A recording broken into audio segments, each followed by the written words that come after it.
Assalamualaikum warahmatullahi wabarakatuh. Waalaikumsalam warahmatullahi wabarakatuh. Asyhadu alla ilaha illallah wa asyhadu anna Muhammadan abduhu wa rasulullah. Astagfirullahaladzim. Astagfirullahaladzim, astagfirullahaladzim.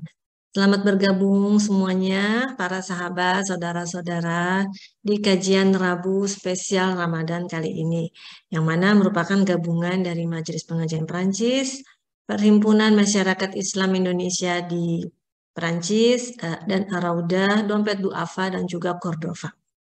Baik, kajian spesial Ramadan ini diadakan setiap hari Rabu pagi pukul 10.30 hingga pukul 12. Namun juga ada kajian-kajian lainnya yaitu hari Selasa dan sebagainya. Bisa dilihat nanti pengumumannya ataupun informasi lanjutnya di IG-nya Permiip. Ya betul, di IG-nya Permiip. Namun yang untuk Majelis Pengajian Perancis sendiri itu kami mengadakan seperti hari biasa ya 10.30. Tadi mungkin Ustadznya agak telat sedikit karena ada masalah teknik ya Ustadz dengan KBRI. Baik, saya mengucapkan selamat bergabung kepada semuanya, selamat menjalankan ibadah Ramadan. Semoga kita diberi keberkahan dan juga kemudahan dalam menjalankan ibadah di bulan yang penuh berkah dan penuh pengampunan ini. Amin, amin ya robbal alamin. Kepada Ustadz, sebelumnya saya akan membacakan sekilas saja ya Ustadz ya, biodata dari Ustadz karena banyak sekali kalau nggak nih prestasinya beliau. Saya akan bacakan sedikit, yaitu baik, Dr. Haji Muhammad Abdul Khaliq Hasan, LCMAMED, panjang tuh Ustadz ya. Kelahiran Kudus, 1 tahun di bawah saya Ustadz ternyata. Masya Allah.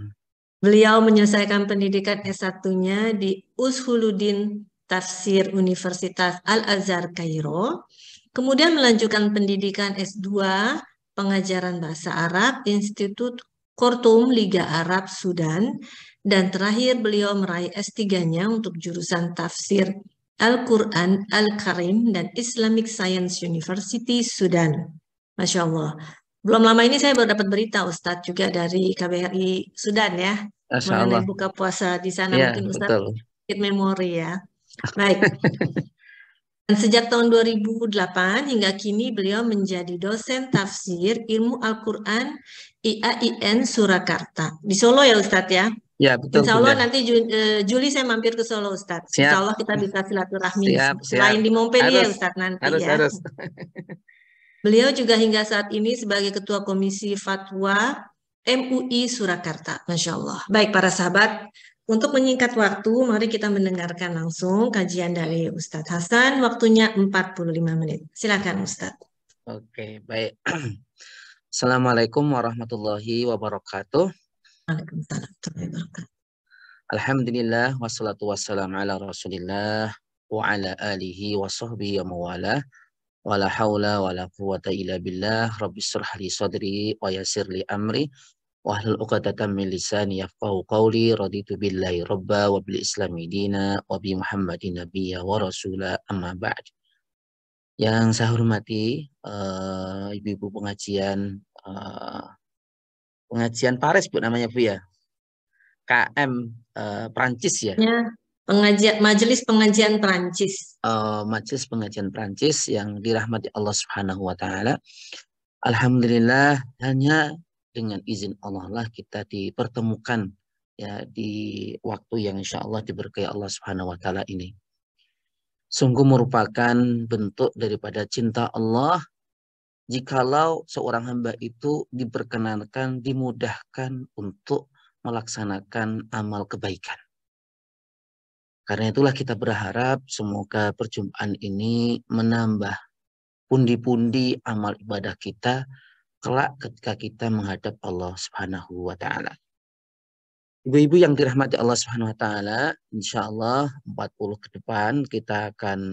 menit ke depan kita akan membahas ya terkait bagaimana kita mampu memaksimalkan ibadah selama bulan Ramadan yang sekarang ini sudah kita lewati hampir 1 minggu ya Bunda ya. Ini tentu tinggal beberapa hari, cepat sekali tidak terasa, apalagi di Prancis ini dengan berbagai macam kesibukan kita dan juga cuaca yang mendukung untuk selalu mager di dalam kamar, ini juga tantangan-tantangan yang luar biasa. Baik, mohon izin Ibu untuk kita share materi kita. Sudah kelihatan ya? Baik, sebagaimana kemarin kita sepakati, kita akan membahas sedikit ya Bunda ya, karena ilmu Allah itu sangat luas sekali. Sedangkan kita ini manusia yang sangat amat lemah. Karena itu kita meminta izin pada Allah, semoga pembelajaran kita, kajian kita kali ini betul-betul menambah ilmu yang barokah, ilmu yang memperkuat diri kita untuk mampu mendekatkan diri kepada Allah. Jadi bukannya sekedar wawasan atau pengetahuan, tetapi ilmu yang betul-betul yuntafa'u bihi, ilmu yang kita ambil manfaatnya, mendekatkan diri kepada Allah Subhanahu wa taala. Baik. Pertama kita harus memahami Bunda bahwa Ramadan ini bukanlah bulan seperti bulan biasa. Dan perlu dicatat bahwa bulan Ramadan yang kita jalani saat ini bukanlah Ramadan yang kemarin Bunda. Atau bukanlah Ramadan yang akan datang. Hal itu berdasarkan hadis Rasulullah SAW bahwasanya setiap ketika matahari itu terbit, hari itu berkata, ya bena Adam, ana yaumun jadidun, wa ana ala a'malikum syahidun. Wahai anak Adam, ketahuilah, sesungguhnya aku ini adalah hari yang baru. Dan aku akan menjadi saksi atas amal-amal perbuatanmu. Itulah sebabnya kenapa Bunda, Ramadan tahun ini bukanlah Ramadan kemarin. Hari Kamis hari ini bukan hari Rabu hari ini bukanlah hari Rabu yang kemarin. Sekalipun namanya boleh sama, tetapi ia merupakan makhluk baru yang Allah ciptakan dan akan menjadi saksi atas seluruh amal ibadah kita. Nah, bulan Ramadan ini spesial, menjadi bulan yang amat sangat dicintai Allah Subhanahu wa taala di antara bulan-bulan yang mulia. Karena apa? Di dalamnya Allah menurunkan Al-Qur'an. Maka sampai-sampai para ulama kalau menyebut hari atau bulan Ramadan adalah Syahrul Quran atau bulan Al-Quran. Karena di bulan itu adalah pertama kali diturunkan ayat suci Al-Quran, surat Al-Falaq, surat Al-Alaq, ya, kepada baginda Rasulullah Shallallahu Alaihi Wasallam. Itulah sebabnya kenapa para ulama-ulama dulu Bunda ya, seperti Imam Syafi'i, seperti Imam Malik, mereka berlomba-lomba bagaimana mampu memaksimalkan waktunya untuk berinteraksi dengan Al-Quran. Baik itu dengan membacanya, mentadaburinya, atau mengamalkannya. Mungkin di antara kita pernah mendengar ya, Imam Malik. Imam Malik itu adalah imam mazhab. Jadi urutannya itu kan secara usia itu Imam Hanafi, kemudian Imam Malik, Imam Syafi'i, dan Imam Hambali. Dan Imam Malik ini sebenarnya adalah ahli hadis. Ya, kajiannya banyak membahas hadis. Tetapi ketika datang bulan Ramadan Bunda, spesial beliau gunakan untuk banyak berinteraksi dengan Al-Quran. Nah, selain itu Bunda, ya, Rasulullah SAW memberitahukan kepada kita sebuah kabar terkait tentang keutamaan Ramadan.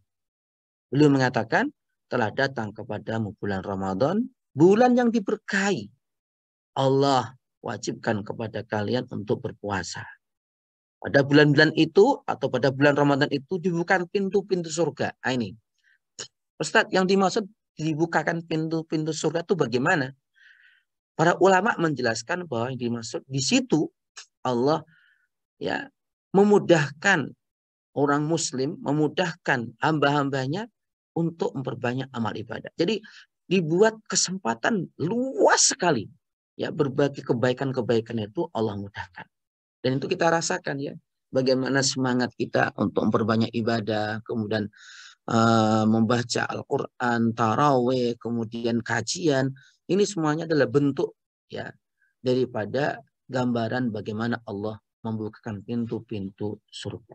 Sebaliknya Allah menutup pintu-pintu neraka dan para setan diikat. Ya, ini juga kadang dipertanyakan, Ustadz, katanya setan-setan diikat, tapi ini di Paris masih banyak itu orang nggak puasa.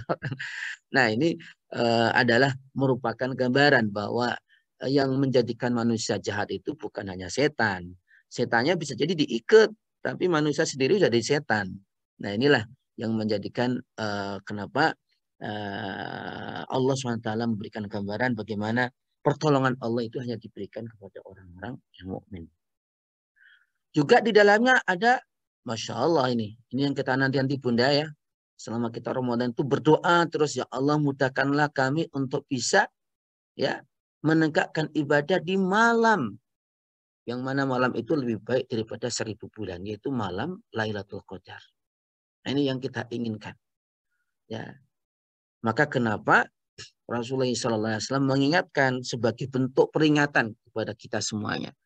Ya, jangan sampai masuk dalam hadis ini, yaitu apa?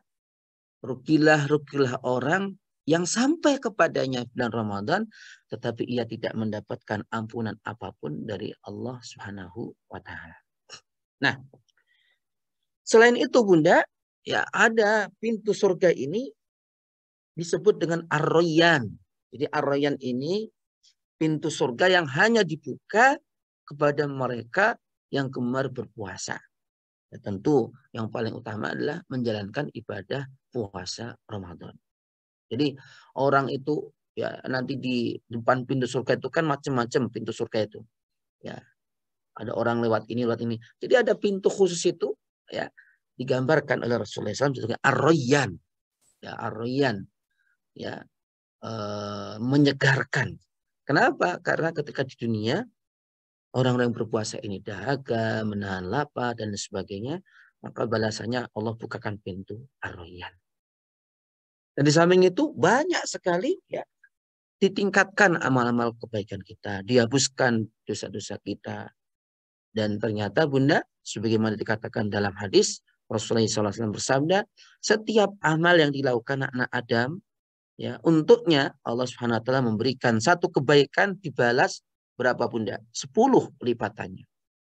Bahkan sampai 700. Ini juga kadang dipertanyakan, kenapa kok bisa beda Ustadz? Ini adalah kembali kepada kadar keikhlasan kita. Kan kadang kita ini beramal memang betul karena Allah. Tapi kadang ada dikit-dikit gitu ya. Hal-hal yang mungkin bisa menggerus ya kesempurnaan daripada amal ibadah kita. Nah, maka Allah SWT mengatakan dalam hadits qudsi, kecuali puasa itu untukku dan aku yang langsung membalasnya. Ya, ia telah meninggalkan syahwatnya, kepengen dia makan, minum, ia tahan karena aku. Nah ini gambarannya Bunda, bahwa ibadah puasa itu yang tahu hanya diri kita dan Allah. Ya kayak kita ini, gambaran yang lebih jelas itu ketika kita puasa di Paris ini Bunda ya. Banyak orang itu, kita tadi dari apartemen saya ke sini, Masya Allah, di jalan ada yang makan, ngerokok, dan sebagainya. Jadi betul-betul yang tahu puasa itu antara diri kita dan Allah Subhanahu wa Ta'ala. Bahkan kita ini kadang dihadapkan ya di dalam kalau sudah penuh atau bahkan di depan kita sudah ada makanan ya, tapi karena kurang 1 menit saja kita nggak berani untuk mengambilnya. Ini karena apa? Karena iman kepada Allah Subhanahu wa Ta'ala. Nah makanya ya Allah Subhanahu wa Ta'ala akan memberikan balasan luar biasa Bunda. Yang pertama adalah lisoimi farhatan, bagi orang puasa itu 2 kesenangan. Ya, yang pertama kesenangan ketika berbuka. Semua orang pasti senang. Bahkan mohon maaf, anak-anak kecil bahkan non-muslim pun kalau kita ajak berbuka puasa senang sekali mereka. Ini yang saya sebut sebagai kesenangan orang awam. Kebahagiaan orang awam Bunda. Tentu kita tidak menginginkan hanya ini saja. Lebih meningkat lagi. Yaitu apa? Disebut wafarhatun indaliko irobbih. Yaitu kesenangan ketika kita kembali menghadap Allah SWT. Jadi ketika kita kembali Allah SWT itu dalam kondisi kita bersih seperti anak yang baru dilahirkan. Dan itu adalah kebahagiaan yang tidak dapat tergambarkan. Karena apa? Karena itu merupakan ridho Allah bagi kita. Nah ini yang kita harapkan Bunda. Ya, jadi kita lepas puasa itu tidak hanya karena kita senang nanti hari raya. Nah, itu semua orang pasti senang. Tapi yang kita inginkan itu adalah ketika saat kita kembali kepada Allah nantinya puasa ini menjadi penolong kita sehingga kita termasuk orang-orang yang akan mendapatkan pertolongan dari Allah Subhanahu wa taala. Lalu apa yang harus kita lakukan Bunda? Banyak hal yang bisa kita lakukan ya di dalam bulan Ramadan ini. Ya, tentu utamanya adalah puasa Bunda. Karena hadisnya sangat jelas, hadis Bukhari Muslim, hadis sahih Bunda. Ya, hadis sahih. Kata Rasulullah SAW, barang siapa berpuasa karena iman. Ya, sekali lagi Bunda.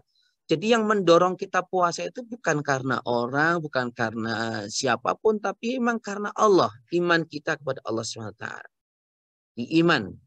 Ya, wahtisaban, itisab itu hanya mengharap apa? Pahala dari Allah SWT. Ya, maka orang yang semacam ini Bunda, insya Allah dosa-dosa yang lalu adalah terampuni oleh Allah SWT. Maka ibaratnya Bunda, antara puasa kepada puasa itu adalah pelebur dosa. Nah, ini maka kenapa sebenarnya kalau kita telusuri Bunda, ya, seluruh ibadah yang Allah perintahkan itu ada efek dampaknya. Baik secara duniawi maupun ukhrawi. Yang ukhrawi itu adalah apa? Diampuni dosa kita. Coba kita umrah, nanti kan diampuni. Kita puasa, nanti diampuni. Kita wudhu, kita diampuni. Apa maknanya Bunda? Maknanya Allah kepengen hambanya semuanya masuk surga. Nah itu. Jadi kalau ada orang kok nggak sampai masuk surga itu kebangetan Bunda. Maka kata Rasulullah SAW kan mengatakan, ya semuanya orang masuk surga. Ilaman aba. Kecuali orang tidak mau. Para sahabat bingung. Apa ada orang yang tidak mau masuk surga ya Rasulullah? Ada. Yaitu barang siapa ya durhaka bermaksiat kepada aku dan Allah Subhanahu wa taala. Nah, yang kedua Bunda melakukan sholat tarawih. Nah, ini Bunda ya, terlepas jenengan mau yang 11, 23 monggo itu. Karena sebenarnya Bunda sebenarnya ya apa namanya jumlah sholat malam termasuk sholat tarawih itu tidak ada batasnya loh Bunda. Ada sebagian salafus sholat itu sampai 40 rakaat ini. Kita sudah 8 rakaat, bacaannya pendek-pendek, baru panjang dikit sudah ngeluh. Ini, ya kan? Nah, ini juga perlu diwaspadai karena di mana Bunda ya? Di Perancis ini kan kita bukanya itu jam 8 ya Bunda ya, jam 8-an ya. Terus kemudian kita makan, udah malam banget. Itu kalau kita nggak kita paksa Bunda, saya sendiri kalau nggak dipaksa, aduh, terlanjur tidur dulu itu. Ya, makanya ini harus apa namanya punya strategi. Nah, nanti kita bahas. Ya. Kemudian yang selanjutnya adalah sholat tahajud nih Bunda. Ustadz, kan kita sudah sholat taraweh, kemudian kita sudah witir. Kalau misalkan kita bersama-sama kan biasanya langsung witir, nggih. Itu gimana Ustadz? Tetap diperbolehkan sholat malam. Jadi Ustadz bedanya apa tuh Ustadz sholat malam dengan tahajud? Kalau sholat malam itu Bunda, itu artinya seluruh sholat yang kita lakukan setelah sholat Isya itu disebut dengan sholatul lail atau qiyamul lail. Adapun sholat tahajud itu Bunda harus dilakukan ya kalau kita ingin mendapatkan sunnah sholat tahajud yaitu setelah tidur. Nah ini maka disebut dengan tahajud itu karena apa? Karena bangun dari tidur Bunda. Ya, fatahajjat ilaihi. Jadi bertahajud itu artinya bangun, bangkit ya dari tempat tidurnya untuk menjalankan ibadah. Nah, Ustadz, sebaiknya bagaimana Ustadz? Witirnya tuh kapan? Nah, witir ini Bunda sebaiknya dilakukan adalah sebagai penutup sholat malam.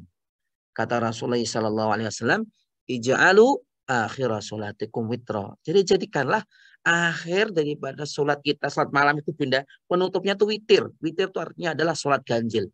Boleh 3 langsung atau 2 dan 1. Oke, terakhir itu witir. Ustadz, kalau witir 2 kali boleh enggak? Enggak boleh Bunda.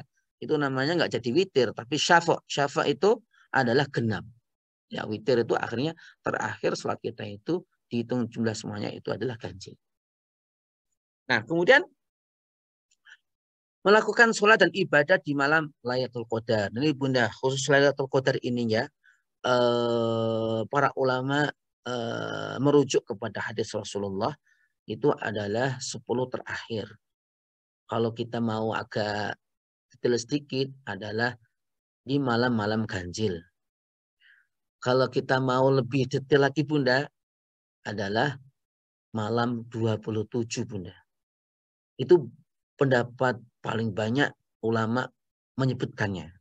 Maka kalau ibu-ibu pernah ikut taraweh di Makkah atau di Madinah atau di Timur Tengah lah, ya dulu saya ketika di Mesir atau di Sudan, Bunda, itu menghatamkannya itu adalah tanggal malam 27. Kenapa sebabnya? Saya tanya-tanya.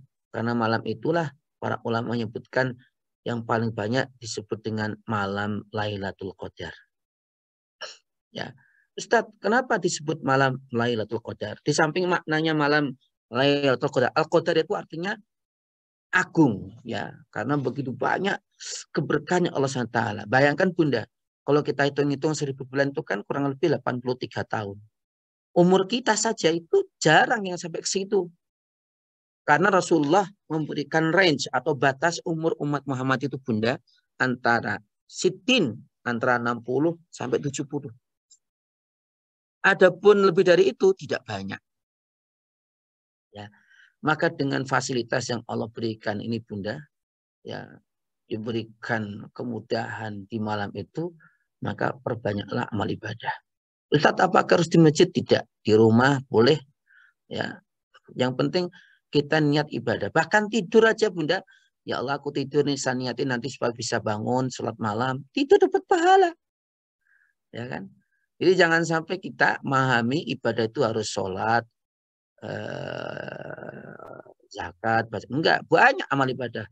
Ibu-ibu masak, nyiapin anak-anak kita, nyiapin suami kita, niat ibadah karena Allah, Masya Allah, itu pahala yang luar biasa Bunda. Jadi banyak, pandai-pandailah kita, kalau bahasa para ulama dulu Bunda, itu dikatakan nahnu nutajir ma'allah biniyah. Kita ini berbisnis dengan Allah dengan niat kita Bunda. Ya. Dengan niat kita, maka pandai-pandailah kita. Ya contohlah sama-sama minum ya. Minum kan hukumnya mubah ya, boleh. Ya artinya tidak ada nilai sunnah atau wajib enggak. Tapi ini bisa berubah. Sesuatu yang mubah ini, mubah itu artinya tidak dilarang, itu bisa berubah menjadi wajib, bisa berubah menjadi sunnah, bisa berubah menjadi haram juga. Kalau niatnya kita ya Allah, ini kalau saya nggak minum ini nggak kuat untuk ibadah sholat wajib, jadi wajib. Ya. Ya Allah, kalau ada orang, aku niat minum ini supaya bisa mencelakain orang, ya jadi haram hukumnya. Nah ini, ya. Tapi niat ini Bunda perlu saya tegaskan tidak akan bisa merubah posisi hal yang sudah ditentukan hukumnya. Contoh, ya kemarin yang viral Bunda ya, itu kan menurut saya itu ya pelecehan. Ada orang Indonesia nih loh, makan babi Bismillah. Ya nggak akan merubah hukumnya. Bunda mau Bismillah 1000 kali pun nggak akan bisa merubah hukumnya. Sesuatu itu tetap haram menjadi halal. Tidak bisa dirubah. Nah itu. Nah kembali lagi. Jadi malam Lailatul Qadar ini Bunda, selain maknanya itu diartikan makna yang agung, malam-malam yang agung, nah ini juga yang perlu dipahami Bunda. Ternyata ya literatur yang saya baca para ulama menerangkan malam Lailatul Qadar itu adalah malam penentuan takdir kita selama setahun. Ibu, ini kisah nyata loh Bu ini. Suatu saat saya itu diundang ikut itikaf lah intinya di suatu masjid. Situ ada salah satu taruhlah wakil rakyat DPR itu. Ya di situ dia bilang, Ustadz, tolong bantu doa. Insya Allah saya mau berjuang lewat parlemen itu. Ya saya janji aja kalau kau betul-betul nanti jadi kamu harus betul-betul berjuangkan umat gitu. Ya Ustadz, Insya Allah. Ya. Terus dia bilang gini, Ustadz, nanti kalau Allah memudahkan aku nanti saya nazar. Dia nazar Bunda. Nazar mau mengihramkan, mengumrohkan kita. Ya udah kita husnuzan kepada Allah malam itu. Masya Allah Bunda. Ya, Allah kabulkan. sesuai yang ia inginkan.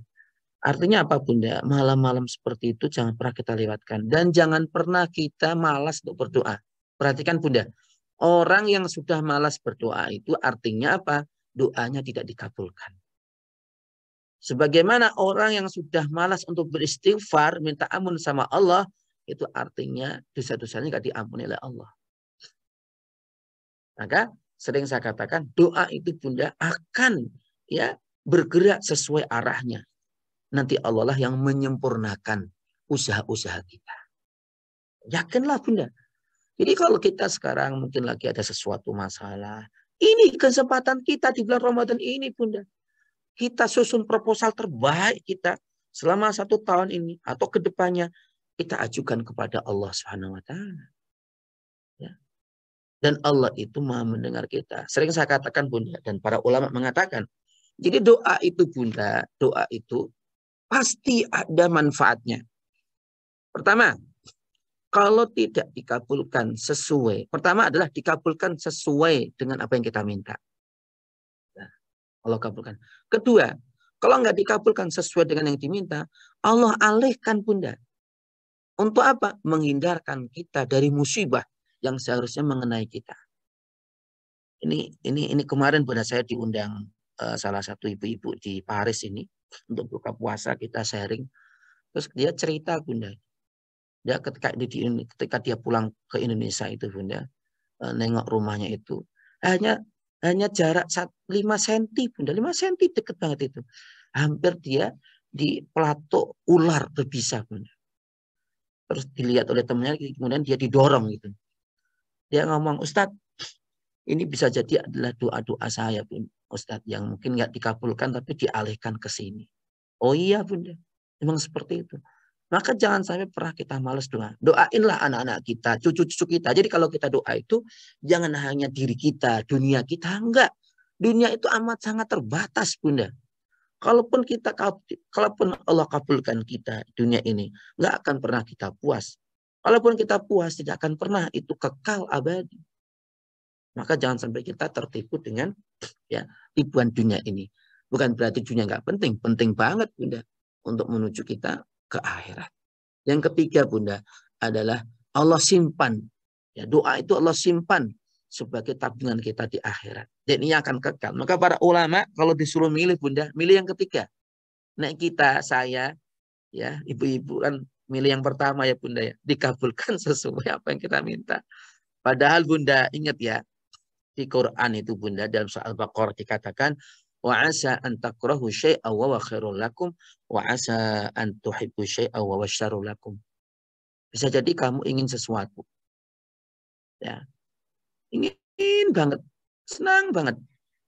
Ya, tetapi ternyata ujungnya adalah tidak baik bagimu. Atau sebaliknya kita nggak suka banget sama dia, nggak suka bas, atau sama ketentuan Allah nggak suka, atau sama takdir Allah nggak suka. Tapi sejati itu adalah yang terbaik bagi kita. Ya, wallahu ya'lamu wa antum la ta'lamun. Allah Maha tahu sedangkan kamu nggak tahu. Ujung endingnya itu loh kita nggak tahu. Maka kalau ada sesuatu kita gagal tuh Bunda, jangan suudzon sama Allah. Jangan suudzon. Bisa jadi itu yang terbaik. Maka sering saya katakan Bunda, takdir kita yang terbaik adalah yang saat ini kita jalani.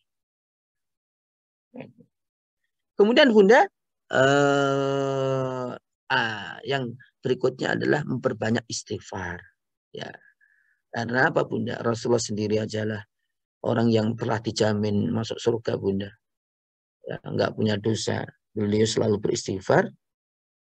Berapa kali Bu? Sehari? Ada yang tahu? Halo?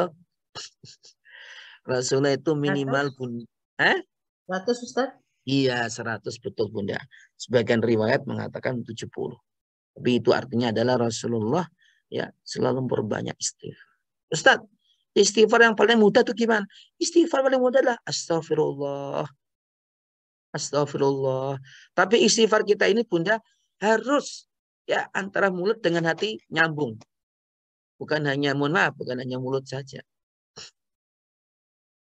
Para ulama mengatakan kadang kita itu ngomongnya astagfirullah tapi hati kita nggak nyambung. Padahal artinya adalah kita minta ampun kepada Allah Subhanahu wa wa ta'ala. Dan kalau yang agak panjang dikit apa? Astaghfirullahaladzim. Panjang dikit lagi ya. Astaghfirullahaladzim. Alladzi la ilaha illal hayyul qayyum. Panjang lagi. Dan ini yang terbaik Bunda. Kalau ibu-ibu bisa, ya setiap hari loh Bunda ini. Pagi dan sore baca yang disebut dengan Sayyidul Istighfar. Ya, tuan gurunya istighfar. Allahumma anta rabbi la ilaha illa anta khalaqtani wa ana abduka wa ana ala ahdika wa wa'dika mastata'tu. Sampai akhir daripada istighfar ini. Kata Rasulullah, ya barang siapa membaca istighfar ini di pagi hari Bunda, kemudian dia mohon maaf kembali kepada Allah di siang harinya, maka tidak ada tempat kecuali di surga. Barang siapa Bunda baca ini di petang hari, kemudian dia meninggal di malam harinya, atau setelah membaca itu, maka tidak ada tempat baginya kecuali surga. Masya Allah Bunda. Jadi Allah itu membuat sesuatu itu simple Bunda. Kadang kita yang persulit diri. Artinya apa? Allah sudah membuatkan, nih loh, ya ke surga itu banyak cara. Ya, masalahnya kita kan tidak tahu mana amal ibadah kita yang diterima oleh Allah. Mana ibadah kita yang menjadikan kita masuk surga.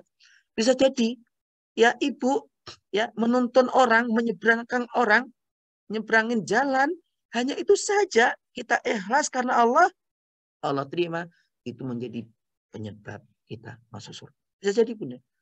Nah, kenapa kita nggak boleh menyombongkan diri, aku dah ini, aku dah ini, aku dah ini. Itu nanti jatuhnya kepada ujub. Ya, ujub itu artinya ya pamer atau ghurur. Ghurur itu artinya kita tertipu dengan amal ibadah kita. Baik. Nah, ini Bunda ya memperbanyak doa juga di bulan Ramadan ini, puasa, terutama kalau kita saat buka puasa Bunda. Jadi ini banyak juga beberapa pemahaman, tapi menurut saya Bunda yang tepat itu kalau kita pas buka puasa ya, itu kan sunahnya kita disuruh apa? Mempercepat apa Bunda? Membatalkan puasa. Maka kita ambil air minum atau keruan atau apa, bismillah. Ya, kemudian setelah kita batalin kita doa, dabadzama'u wabta'atil uruku wa thabatal ajr insyaallah. Kemudian dilanjutkan doa Bunda. Doa apapun yang jenengan kepengini, yang ibu-ibu mau apa cobalah. Doa fokus saja. Kayak kemarin ada saudari kita di Paris juga ya. Saat aku belum nikah ini sudah berumur gini kan gimana? Sudah mulai sekarang kalau setelah buka puasa fokus satu aja. Fokus itu doa itu. Ya. Masa selama 30 hari atau 29 hari kita doa itu gak dikabulkan? Pasti dikabulkan insya Allah. Nah ini Bunda, pentingnya kita untuk memfokuskan doa-doa yang kita ingin. Nah, selain banyak amal ini Bunda juga pastilah ada tantangannya Bunda ya, ibadah itu pasti ada ujiannya. Ini kita suka menggampangkan kadang ini banyak. Melakukan dosa-dosa kecil. Dosa-dosa kecil itu contohnya apa? Ya kita berkata kotor. Ya. Bahkan mungkin ke anak-anak kita Bunda. Itu yang nggak boleh loh Bunda ya. Kita kasar pada anak-anak kita. Atau nah ini kalau di Paris ini untungnya saya dibilangin kemarin teman-teman, Ustadz, untung Ustadz kesini tuh waktu musim panas, musim dingin tuh. Coba musim panas Ustadz, banyak dosa yang terlihat Ustadz. Nah ini juga perlu kita hati-hati. Jangan sampai Bunda, sering ini saya titipkan ya Bunda ya untuk saya sendiri dan para pemirsa di mana berada, bahwa kita jangan pernah meremehkan dosa apapun itu. Ya sudah kalau itu dosa kita ngakui dosa. Karena bisa jadi Bunda, hal yang kita anggap remeh itu ternyata di sisi Allah adalah apa? Wa tahsabunahu hayyina wa huwa indallahil azim. Bisa jadi hal itu kita anggap hal yang remeh-temeh tapi ternyata di sisi Allah sesuatu yang amat besar. Ini TV, HP, medsos, ini kadang kita kan scroll Instagram kita, scroll FB kita, berjam-jam nggak terasa itu. Ya, boring katanya, malas katanya. Ya mending istighfar, baca sholawat, baca tahlil, baca tahmid. Ya, pokoknya jangan sampai aktivitas itu tidak membuahkan kebaikan. Tapi kalau ibu-ibu yang bisnis lewat medsos ya berarti ada ibadahnya itu. Ya tergantung niat tadi Bunda ya. Bukan berarti kita dilarang, tidak.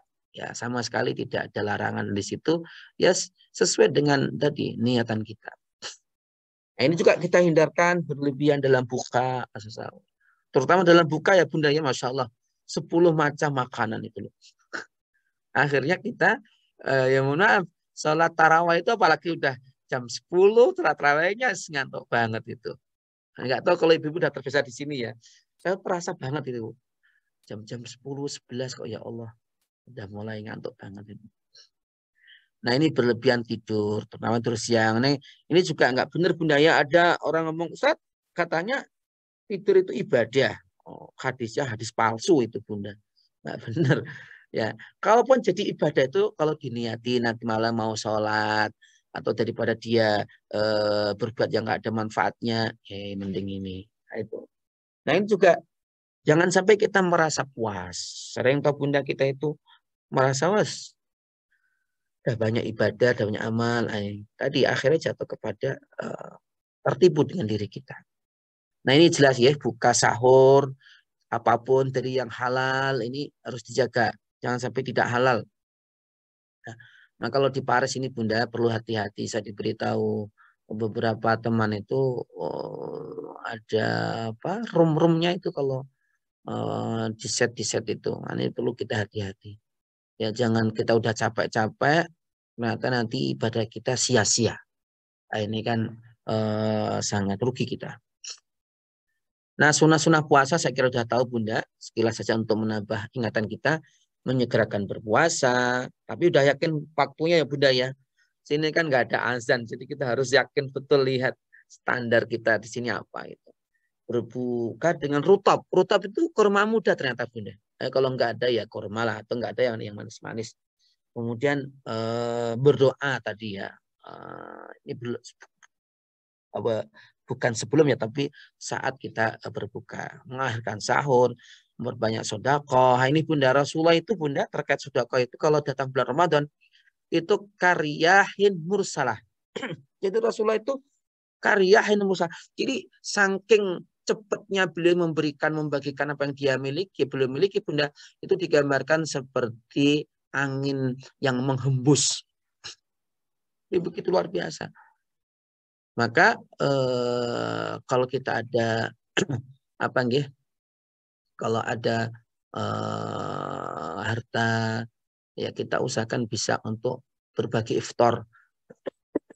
Karena pahalanya luar biasa Bunda. Ya, kita memberikan iftar itu kita dapat puasa orang berpuasa Bunda. Ini luar biasa. Nah, makanya saya dulu ada pengalaman Bunda ketika di Mesir. Di Mesir itu Bunda jalan-jalan itu masalah dibuat teratak. Ya, teratak itu tempat untuk persiapan orang berbuka. Jadi rebutan orang untuk mendapatkan orang berpuasa mau berbuka di tempatnya. Nah, ada gambaran Bunda ya. Di satu masjid saya ketika itu mendapatkan orang miskin Bunda. Dia punya kecerdasan ibadah menurut saya Bunda. Yaitu apa? Dia beli kurma yang mungkin hanya setengah kilo Bunda itu. Ditaruh di apa? Di sakunya. Dia berdiri di atas pintu, di pinggir pintu masjid. Setiap orang masuk diberikan. Masya Allah. Jadi tidak menghalangi Bunda. Nggak harus kita yang mewah, nggak harus sesuai dengan kemampuan kita. Kemudian memperbanyak baca Al-Quran. Seperti tadi saya katakan, minimal lah Bunda ya, punya target 1 bulan ini sekali hatam. Sekali hatam minimal. Ustadz, kalau saya ditanya, lebih baik mana? Ya, orang yang berpuasa, orang yang khatam Al-Quran berkali-kali dengan orang yang mentadaburi memahami Al-Quran. Tentu Bunda, pahalanya lebih baik orang yang memahami, mentadaburi Al-Quran. Karena tujuan Al-Quran itu tidak sekedar dibaca, tapi harus dipahami dan diamalkan. Ya. Kemudian belajar ilmu, termasuk kita hari ini, Alhamdulillah Bunda ya, dapat melaksanakan salah satu keutamaan belajar ilmu di bulan Ramadan. Iktikaf. Ini nggak tahu. Iktikaf di sini ini eh, mudah atau enggak ya Bu ya? Karena sebenarnya etikaf ini Bunda juga di apa ya disunahkan untuk para wanita. Terbukti istri-istri Rasulullah tuh Bunda 10 terakhir terutama ya karena ingin mendapatkan keutamaan Lailatul Qadar, mereka itu iktikaf ya di masjid. Sekalipun Rasulullah sudah meninggal, itu istri-istri beliau itu tetap menjalankan iktikaf. Ini gambarannya begitu luar biasa. Ya minimal lah Bunda. Selama Ramadan ini minimal ya ketika ke masjid kita niatin iktikaf. Jadi iktikaf itu tidak harus 24 jam, nggak harus. Jangan mampir ke masjid 5 menit saja. Kita niatin iktikaf, insya Allah itu akan menjadi bentuk pahala iktikaf kita. Nah, tadi sudah saya terangkan ya terkait tentang berbagi buka puasa untuk orang lain. Ini saya kira sudah paham ya hal yang membatalkan. Nah, ini hakikat puasa Bunda. Ini yang penting. Hakikat puasa itu apa? Bukan sekedar menahan makan, minum, lapar, dan nafsu.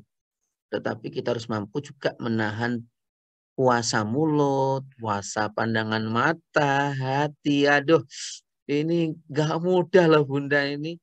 Ya, kadang kita puasa tapi omongan kita masih, hati kita masih gak benar. Nah, ini.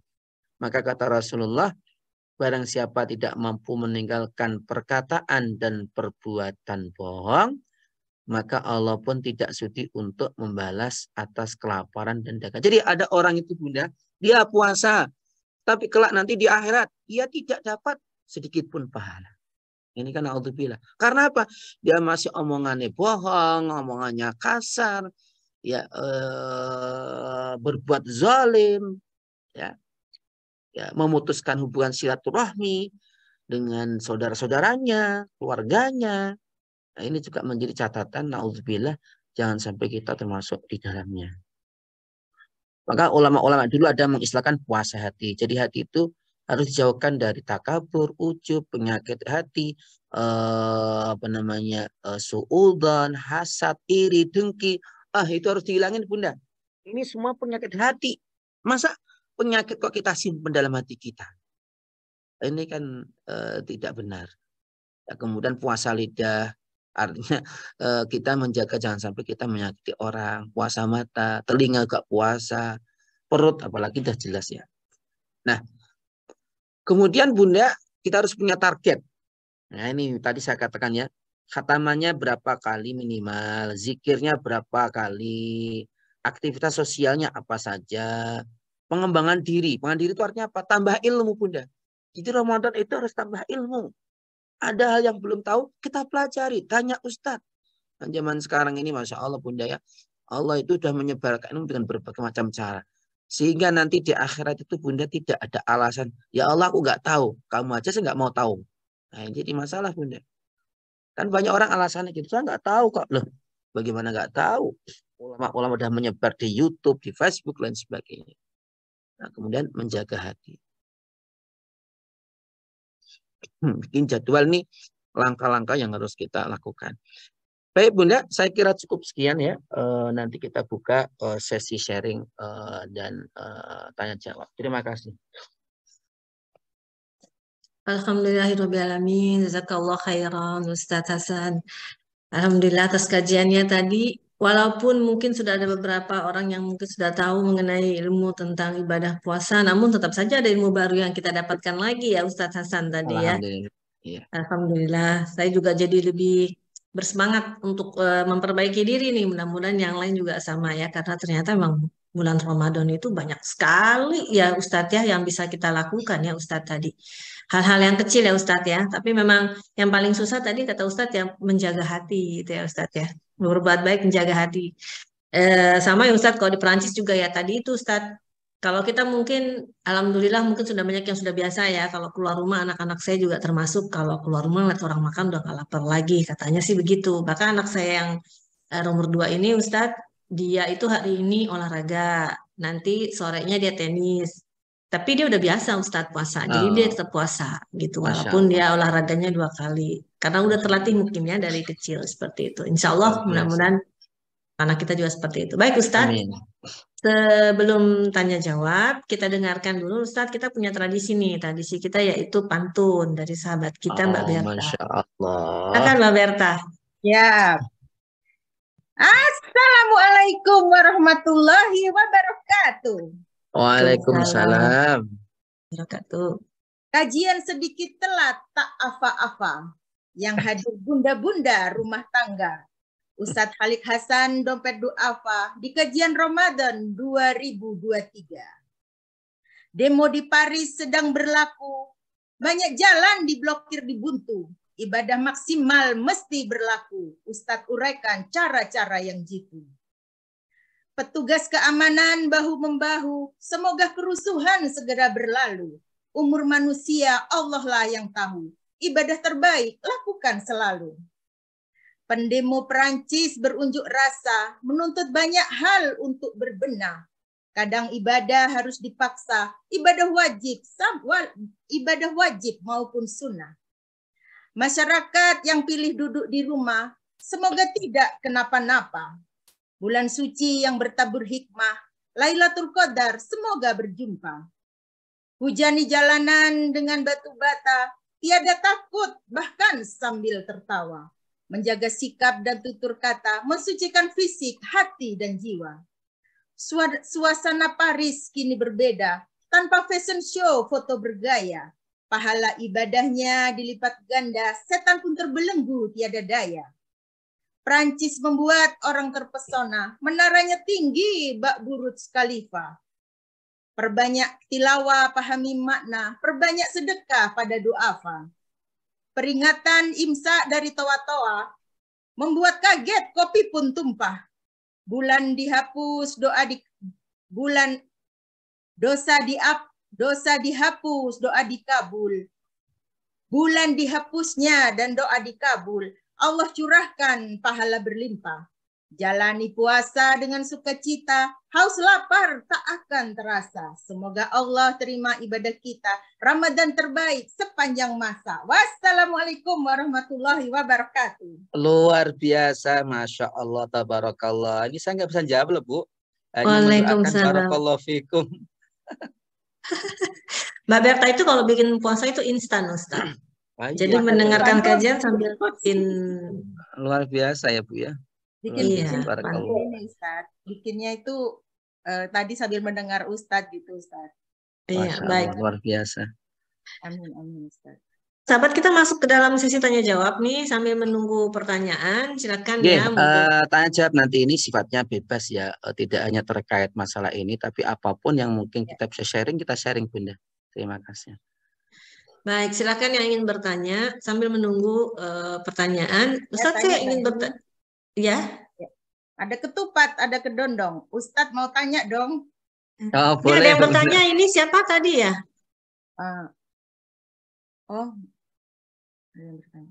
Kayaknya ada suara bukan? Nggak ada Mbak Dini. Nggak ada ya, halusinasi. Mbak Berta yang mau bertanya? Ya, saya. Silakan. Ustadz, ini Ustadz ya, bagaimana ini Ustadz, kita kan puasa Ustadz, sekarang kan semua pada punya media sosial gitu Ustadz. Kadang itu bikin konten-konten juga Ustadz. Kadang walaupun itu yang bukan dimakan, kadang bilang ibadah OTW terawih gitu. OTW ini bukber gitu, padahal nggak puasa gitu Ustadz. Terus itu bagaimana Ustadz hukumnya? Terus ada lagi Ustadz yang tentang flexing-flexing yang saat ini sedang terjadi Ustadz. Bagaimana dengan flexing-flexing yang tetap dilakukan padahal dia itu sedang melaksanakan ibadah puasa Ustadz. Terima kasih Ustadz. Ya, baik Bunda. Terkait pertama ya, jika memang kita melakukan posting-postingan itu dan real kita melakukannya tentunya dan kita niatkan ya untuk menyebarkan kebaikan, maka itu menjadi pahala. Karena ibaratnya begini Bunda, kalau kita rujuk kepada Al-Quran itu kan sodako itu ada dua. Sodako yang sifatnya sirri dan al-jahri. Sirri itu artinya tidak terlihat oleh orang. Jahar itu artinya terlihat oleh orang. Dua-duanya sama-sama diperbolehkan dalam agama kita. Tapi yang jelas niatnya itu adalah hanya karena Allah Subhanahu wa Ta'ala. Ustadz, cara ngeceknya gimana kalau niat kita betul-betul karena Allah? Ya kita lihat saja.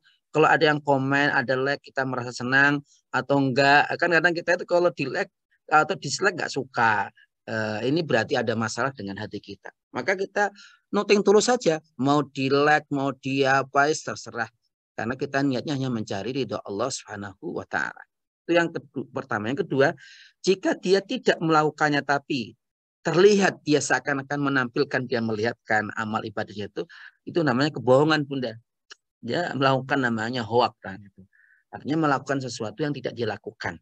Apalagi dia posting seakan-akan dia ini tentunya sesuatu yang tidak benar. Nah, kemudian yang ketiga terrefleksi yang tadi ya. Ini termasuk Bunda takutnya masuk kepada al-muflis. Tahu ya Bunda yang muflis ya? Muflis itu artinya adalah orang yang merugi. Jadi Bunda, hadisnya hadis sahih. Rasulullah SAW mengingatkan kepada umatnya bahwa kelak akan datang umatku di hari akhirat Bunda, na'udzubillah ya. Dia membawa amal ibadahnya. Coba Rasulullah mengatakan umatku, artinya orang Islam. Dia membawa amal ibadahnya, hajinya, sholatnya, puasanya, zakatnya, sodakohnya. Tapi, mohon maaf, mulutnya dia tidak bisa menjaga menyakiti orang. Tangannya tidak bisa menjaga dari mendolimi orang. Ya, artinya apa? Dia melakukan kezoliman yang dia lakukan terus-menerus pada orang lain. Maka nanti kelak di akhirat, pahala orang yang dizolimi ini, ya, atau pahala orang yang menzalimi ini nanti akan ditransfer. Jadi ada istilahnya transfer pahala itu ada Bunda. Di orang yang berbuat zalim ini pahalanya kebaikannya akan diberikan orang yang terzalimi. Kalau sampai habis kok belum terlunasi Bunda, keburukan orang yang dizalimi nanti kelak akan ditransfer kepada orang yang menzalimi. Akhirnya dia apa? Nggak punya apa-apa, akhirnya masuk neraka. Nah ini. Maka tentu harus kita hindari segala hal bentuk yang bisa membatalkan puasa. Jadi batal puasa itu tidak hanya batal secara hukum puasa kita, tapi pahala kita. Jangan sampai pahala kita itu batal. Gitu Bunda.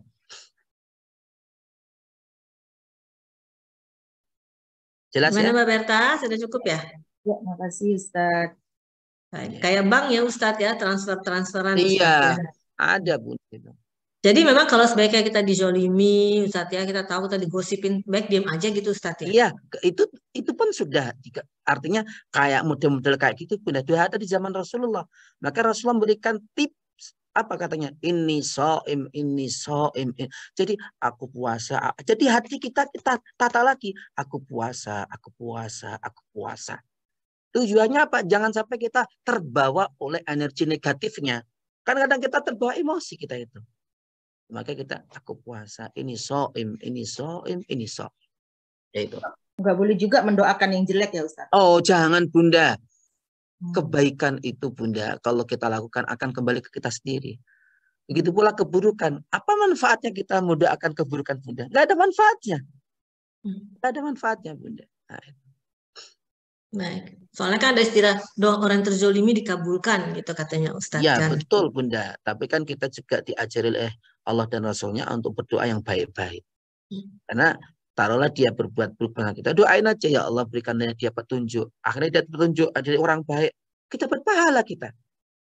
Berlipat-lipat malah. Gara-gara doa kita. Nanti kan kita nggak tahu. Maka kita harus selalu berbuat baik kepada siapapun.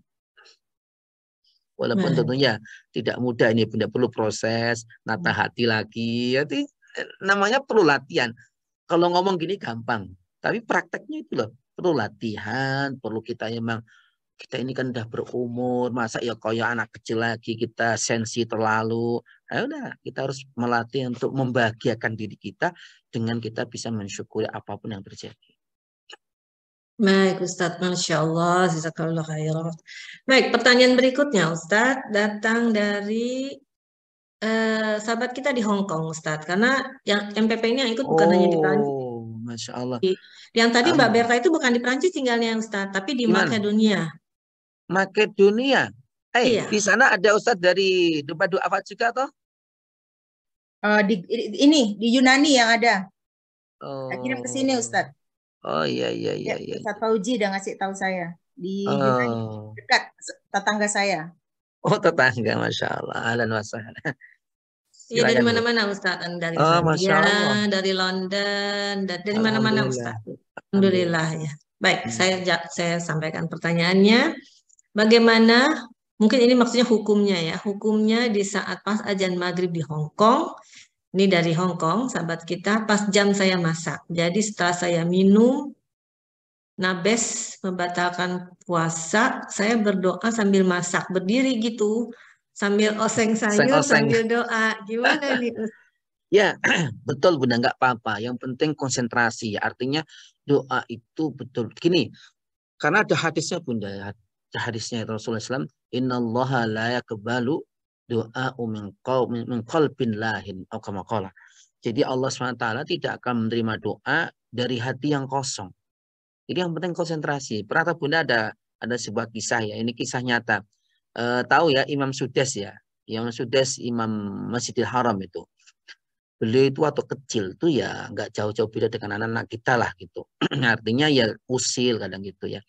Nah ketika itu ibunya itu sedang menata makanan Bunda itu. Orang Arab itu kan nggak pakai meja ya, ditaruh di karpet gitu. Nah si Sudes ini ketika ibunya masuk ke kamar ngambil pasir, semua makanan ditaburi pasir Bunda. Wah, kira-kira kita marah nggak kalau anak kita kayak gitu Bunda? Diapain itu? Pasti kita marah. Nah Dicoret dari kakak, Ustaz.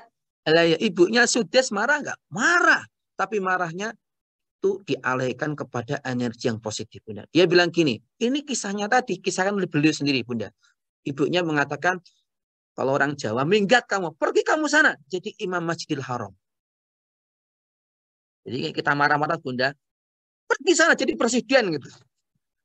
Kenapa kok Allah kabulkan? Karena orang marah itu pasti konsentrasi Bunda. Apa ada orang marah gak konsentrasi Bunda? Dan itu adalah nilai doa di situ. Jadi energi doa itu harus konsentrasi. Nggak masalah jenengan sambil masak atau apa, tapi hatinya ya fokus kepada doa yang kita mintakan kepada Allah Subhanahu wa taala. Tapi kan sebaiknya ya oseng-osengnya diberhentikan dulu sebentar terus doa ya Bu ya. Sambil ngoseng-ngosengnya gimana? Ya walaupun tidak ada larangan, tapi sayang Bunda. Karena kesempatan itu kita nggak tahu loh Bunda, apakah malam itu yang Allah kabulkan atau malam besok yang Allah, kita nggak tahu. Betul-betul kita nggak tahu. Ini hanya format yang Allah berikan, ini loh waktu yang mustajabah.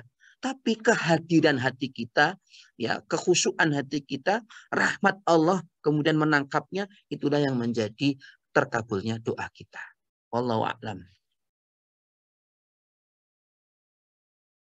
Masya Allah. Terima kasih Ustadz. Semoga cukup jelas ya. Teh Lutfi ya di Hong Kong. Baik Ustadz.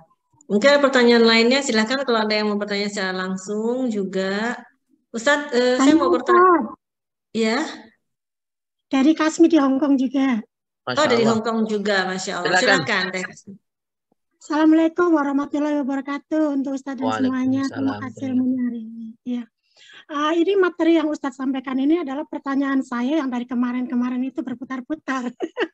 Alhamdulillah akhirnya Mbak Berta itu kirim itu linknya, alhamdulillah bisa masuk. Jadi ini pertanyaan sudah dijawab semua di materi tadi. Alhamdulillah. Cuman yang saya pertanyakan lagi itu adalah kemarin itu ada teman ngobrol gini, untuk yang masalah taraweh itu kan sudah, kalau di masjid itu kan sudah ada witir. Betul. Iya. Terus kalau malam, sholat malam lagi, itu dia witir lagi. Gimana itu? Berarti kan genap. Oke. Tadi sudah saya terangkan ya. Para ulama menegaskan la witrani fi lailatin wahidah. Tidak ada dua witir dalam satu malam. Ya. Jadi artinya malah nggak jadi witir. Witir itu artinya kan hitungannya adalah ganjil. Maka dalam riwayatnya sahabat Jabir ya Bunda ya, dia menceritakan dari Rasulullah SAW, kata Rasulullah, ij'alu akhir sholatikum witran. Ini perhatikan Bunda. Jadikanlah penutup sholat malam, ibadah malam itu adalah sholat witir. Limada? Kenapa sebabnya? Li'annallaha yuhibbul witra. Karena Allah itu suka yang ganjil Bunda. Dan di malam itu kan, malam sepertiga malam terakhir kan waktu-waktu yang sangat mustajabah. Maka kenapa para ulama ya menjadikan malam terakhir itu adalah sebagai penutup daripada sholat witir. Begitu Ibu Kasmi. Siap Ustaz, terima kasih. Barakallahu fiik. Ustadz, saya ada pertanyaan dikit, tapi ada yang witirnya kan maksudnya sudah isya gitu Ustadz ya. Misalnya saya kalau tahajud nih sudah isya, saya witir dulu Ustadz. Takutnya nanti saya ketiduran pas tahajud. Betul. Bisa dilakukan sama Ramadan apa gimana Ustadz? Karena kan saya tarawih nih, tarawih kan saya mau bareng sama anak saya nih, sama anak saya suami saya. Tapi kan saya bangun lagi nanti malam Ustadz buat sholat tahajud. Jadi saya cuma sholat tahajud aja tadi Ustaz, nggak perlu witir lagi kan? Betul Bunda. Jadi tidak ada larangan kita sudah sholat witir selesai, sudah nggak masalah. Bangun lagi sholat lagi sampai kita capek pun nggak ada masalah. Yang penting jangan witir lagi Bunda. Nah, itu. Baik Ustaz, terima kasih Ustaz. Ada pertanyaan lainnya. Ini tadi ada yang angkat tangan. Kalau nggak salah Ibu Idar tadi yang sudah angkat tangan ya Ibu Idar ya. Ibu Idar. Ya maaf datang terlambat. Tapi mengajukan pertanyaan boleh ya? Silakan Bu Idar. Ibu Idar nih semangat sekali pengajian. Ya karena ilmunya sangat kurang Ustadz. Makanya rajin bertanya. Barakallah. Begini Ustaz, pertanyaan pertama masih bersangkutan dengan witir. Karena saya kadang-kadang witir langsung sesudah isya, tetapi waktu tahajud misalnya saya lupa apakah saya sudah witir atau belum. Jadi apakah boleh saya witir sekali lagi atau lebih baik tidak saja, begitu Ustaz? Oke Bunda. Yang kedua, saya teruskan ya. Mengenai wudhu di kamar mandi yang ada WC-nya. Tapi WC-nya kan sekarang itu ada tutupnya. Apa itu masih tidak boleh, Ustaz? Itu saja dulu. Oke, pertanyaan pertama Bunda terkait ragu apakah sudah sholat witir atau belum. Ada pertanyaan kedua lagi. Pertanyaan pertama itu ya. Kedua adalah apakah saya belum witir atau sudah? Itu beda nanti Bunda ya. Kalau kita mengatakan aku sudah witir atau belum berarti sudah. Tapi aku belum witir atau sudah berarti belum. Itu kaidahnya semacam itu Bunda. Ya kayak gini ya. Aku tadi yakin sudah wudhu, tapi aku ragu batal. Berarti dia hukumnya adalah masih punya wudhu. Tapi sebaliknya, aku tadi itu belum wudhu. Ya berarti belum wudhu memang awalnya. Itu loh Bunda. Jadi kita dalam hukum ini mengambil yang yakin yang mana Bunda. Ya sama halnya ibu-ibu atau kita ya kalau tawaf. Tawaf itu kan kadang kita ragu. Sudah 5 atau 6 ya, berarti ambil yang 5. Nah seperti itu Bunda ya. Jadi kita ngambil yang yakin yang mana. Kemudian yang kalau kurang ulang ya. Kalau misalnya kalau misalkan Ibu katanya aku belum ya sudah witir saja. Kan Allah Maha tahu Bunda insya Allah. Nggak masalah. Oke ya. Kedua Ustaz. Oke. Kemudian yang kedua Bunda, pertanyaan kedua ini semestinya Bunda tidak ada larangan kita itu wudhu di di hammam atau di WC ya. Selama ini perlu catat. Selama dipastikan tidak ada kita kecipratan najisnya. Kedua, Bunda, kita tidak melafazkan basmalah secara keras. Itu kan yang dikhawatirkan karena di kamar mandi atau WC kan tidak boleh menyebut nama Allah. Maka cukup kita di hati. Ya artinya kita tidak melafazkan basmalah. Nah ini. Maka saya termasuk orang nggak setuju. Kan kemarin beberapa kali ada viral ya, tidak boleh wudhu di hammam. Lah tuh tidak boleh wudhu di WC. Nah coba teman-teman di Hong Kong atau di beberapa negara cari tempat wudhu kan nggak ada Bunda. Adanya kan di WC memang, ya atau di kamar mandi. Masa dilarang? Kemudian nggak jadi sholat? Tidak, ya. Kalau memang ada pilihan lain, oke lah, lebih aman Bunda ya. Tapi hukum aslinya adalah tidak ada larangan kita wudhu di mana. Yang penting Bunda, najisnya itu tidak sampai mengenai kita. Gitu Bunda. Allah. Ya, kalau kita mau baca Bismillah begitu, kan WC sekarang ini WC duduk biasanya selalu ditutup gitu. Iya, Apa Bunda, nggak masih belum apa-apa. boleh? Masih belum boleh? Nggak Baca apa-apa, Bunda, Bismillah. nggak apa-apa. Ya, Boleh, yang boleh. penting itu jangan sampai basmalahnya dikeraskan, Bunda. Itu kan termasuk yang dimakruhkan. Nggak, apa namanya, sebaiknya kita tinggalkan membaca asma Allah di dalam tempat-tempat yang disenangi atau menjadi tempat setan itu. Maka kenapa kalau kita masuk WC kan doanya Allahumma inni a'udzubika minal khubuthi wal khubaith. Karena tempat itu adalah tempat yang amat sangat disenangi oleh setan. Nah, gitu, Bu. Kalau gitu, niat jadi dalam masuknya hati, untuk wudhu, kakinya yang mana dulu Ustadz yang masuk? Tetap, Bunda, kalau itu sebagai WC adalah tetap WC tempatnya, tempat mandi. Maka kakinya adalah kaki kiri masuknya. Oh iya, kemaru iya. Gitu, Bunda. Nah, Baik. bisa Baik, dijual. Bu Ida, sudah cukup jelas? Sudah ya, Bu Ida? Ya, makasih Teh Dini, makasih banyak, makasih Ustadz. Ya, sama-sama. Selalu.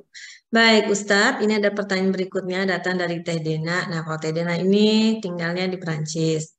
Assalamualaikum warahmatullahi wabarakatuh. Semua, mungkin ini pertanyaannya mewakili banyak orang juga yang para suaminya mu'alaf ya. Ya. Bagaimana baca doa untuk puasa dan buka puasa, baca doanya dalam terjemahan bahasa Perancis. Bagaimana nih Ustadz? Silahkan. Oke, Bunda, doa itu apapun yang kita baca, bahasa apapun yang kita gunakan itu boleh. Kecuali dalam sholat. Perhatikan, kalau kita sholat itu, Bunda, kan disunahkan tuh, Bunda, kalau kita sujud, kan perlama sujud kita. Terutama di sujud terakhir. Karena hadisnya adalah waktu sujud adalah waktu yang paling dekat seorang hamba dengan Allah Subhanahu wa taala. Maka kita kalau membaca doa harus berpakai bahasa Arab. Ustadz, saya nggak bisa tapi pengen doa gimana? Kan itu tempat-tempat yang mustajabah, waktu-waktu yang mustajabah. Ya, kondisi-kondisi yang dikabulkan Allah dalam berdoa. Maka cukup ibu memakai hati ibu. Jadi dalam sujudnya itu kita pakai bahasa kita yang kita mau, tapi dalam hati, jangan sampai terucap. Bisa dipahami ya, Bunda ya?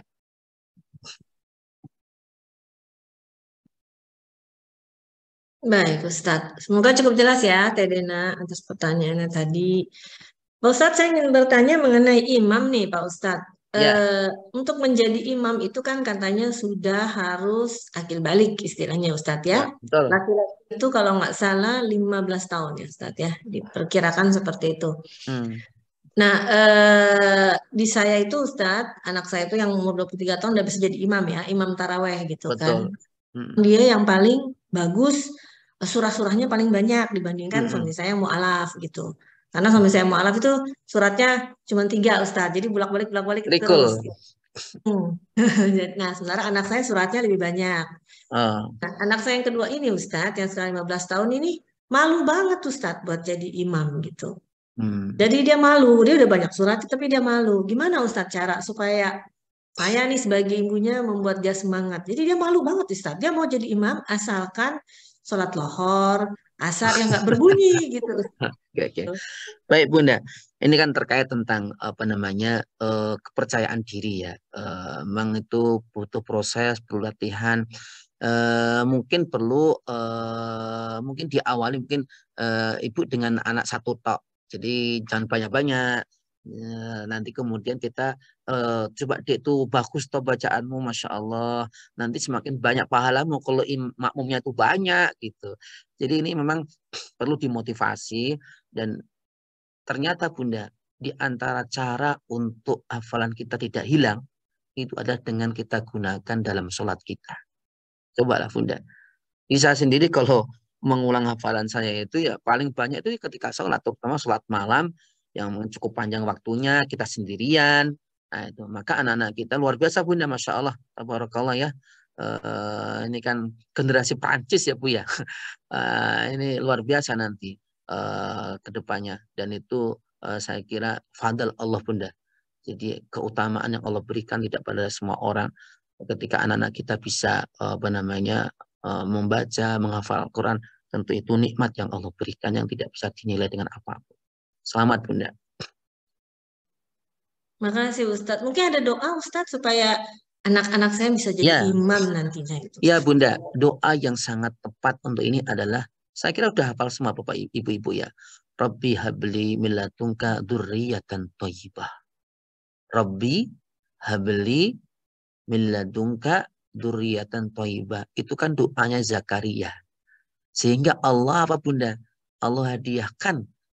Istrinya itu kan udah nggak bisa punya anak. Toh. Ibaratnya Allah hadiahkan lahirlah Yahya. Ya.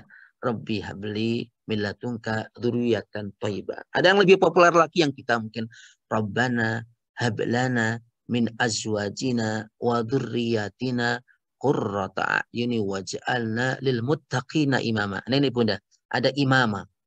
Jadi Rabbana hablana, ya Allah Rabb, ya belikanlah kami. Coba Bunda, hablana itu menggambarkan Bunda, fadal keutamaan ini betul-betul dari Allah. Usaha kita sehebat apapun itu tidak bisa merekayasa. Tapi betul-betul ini pemberian, hablana itu pemberian dari Allah. Ya, usaha itu hanya sebatas kewajiban kita sebagai hambanya. Tapi yang menentukan itu adalah Allah Subhanahu wa taala. Maka Rabbana hablana dzurriyyatan thayyibah. Ya Allah, berikanlah kami keturunan yang baik. Ya.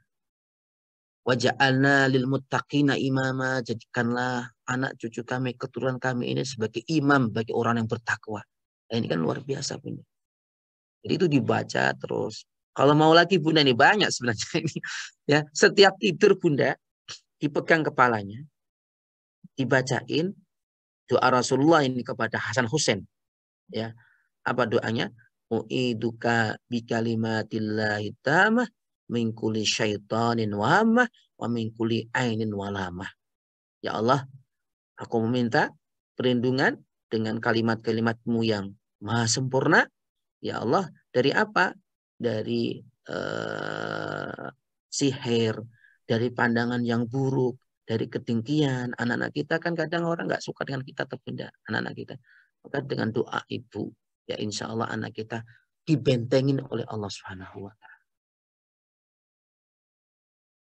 Insya Allah apa lah Bunda? Masya Allah. Belum Pak Ustadz, jadi tolong nanti lewat WhatsApp biar saya bisa share ke yang lain-lainnya. Ya betul, gitu. nanti kita share. Itu harus saya sebutkan namanya nggak ya pada saat saya doa? Bagus, atau Bunda. hanya dalam Bagus hati disebutin. Aja? Bagus disebutin. Apalagi kalau kita doa itu Bunda, ini memang tidak ada dalilnya, tapi ini kita ngambil dari ilmu psikologi. Ya, bahwa ketika anak tahu didoain Bunda, dia akan merasa saya itu dibantu oleh ibundaku, dibantu oleh ayahku misalkan ya Allah semoga anakku fulan. Saya sendiri doa gitu Bunda. Ya Allah semoga anakku fulan bin fulan ini doain ya Allah semoga jadi anak yang soleh, yang barokah. Dia di belakang itu ya Allah. Ibuku perhatian sama aku ternyata. Nah ini kita masuk nanti pembahasan parenting lebih lengkapnya Bunda. Ustaz, Masya Allah, Barakallah. Terima kasih Ustaz. Jadi makin semangat lagi nih saya mendoakan anak saya. Doaan ya Ustaz ya, semoga anak saya yang kedua juga. Amin. Berani untuk jadi imam gitu. Karena yang besar pun. ini kan sudah besar Ustaz, bentar lagi dia pindah gitu kan nanti. Jadi harus ada yang ganti ini, yang kedua ini. Iya, betul. Baik, pertanyaan berikutnya Ustaz datang dari Teh Evi. Kok saya nggak bisa lihat? Nah ini dia. Nah ini nih Ustaz, bagaimana sih mengoptimalkan ibadah bagi wanita yang sedang berhalangan? Bagaimana? Itu ada yang sebelumnya Bunda? Oh ada. Dari. Oh iya, oh ya Ustaz. Mbak Berta. Imsak ke subuh di masa dunia ini bedanya waktunya 1 jam lebih, bahkan kadang 2 jam. Bagaimana menyikapi hal ini Ustaz? Mau tidur khawatir bablas, nggak tidur nggak kuat karena pagi ada yang kerja sekolah dan lain-lain. Nah, gimana nih Ustaz? Ibu, kalau imsak, perhatikan, ini yang perlu saya tegaskan ya. Imsak itu bukan batas makan minum. Batas makan minum itu adalah subuhnya loh Bunda. Halo. Ini yang sering banyak yang salah paham ini. Imsak itu artinya adalah menahan, artinya untuk bersiap-siap. Lah tapi kalau jaraknya 1 jam, 2 jam ngapain gitu? Ya mending nunggu sampai subuh dulu, baru kita berhenti makan minum. Itu yang pertama ya. Itu cara yang pertama. Yang kedua ya pakai alarm Bunda. Pakai alarm yang keras supaya kita bisa bangun. Tapi kalau Kalau yang benar seperti ini ya, artinya ini saya kan nggak tahu ya. Kalau memang subuhnya itu dari mulai imsak ke subuh 1 jam 2 jam, ibu jangan pakai imsaknya. Pembatasnya itu pakai subuh. Ya, waktu subuh. Begitu Bu Berta. Ya. Senang. Ya, baik. Lanjut ke pertanyaan kedua, Ustadz. Tentang ibadah bagi wanita yang sedang halangan. Bagaimana mengoptimalkan Ramadannya? Silakan, Ustadz. Oke, saya tadi menunggu-nunggu pertanyaan ini. Karena ini banyak yang salah paham, Bunda. Ini jujur loh ya. Karena referensi kita itu tidak komprehensif. Hanya memakai satu mazhab. Padahal kalau kita udah tinggal di beberapa negara kayak gini, sulit Bunda untuk menerapkan satu mazhab. Rujukan kita ya Quran dan hadis pada akhirnya. Itu yang menjadi rujukan kita. Mazhab itu penting untuk menjadi referensi dalam memahami Quran dan Sunnah. Ibunda, ini tolong diperhatikan ya. Saya dalam arti bukan berarti menyalahkan yang lain, tidak. Tolong diperhatikan ini. Pertama, orang haid itu Bunda, orang haid, terutama ibu-ibu ini kan yang haid ibu-ibu ya. Orang haid itu Bunda, itu hanya dilarang 4 hal loh Bunda. Ini disepakati oleh para ulama. Perhatikan, larangan 4 hal ini, inilah yang disepakati seluruh ulama. Coba sebutin pertama apa Bu yang disepakati ulama? Orang haid dilarang melakukan apa? Sholat. Terus? Puasa. Puasa. Terus? Baca Quran. Apa? Membaca Quran.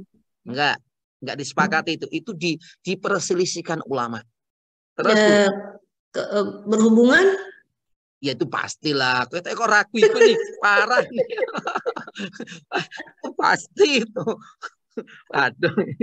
Nggak boleh tawaf. Terus nggak boleh ke masjid? Boleh ke masjid?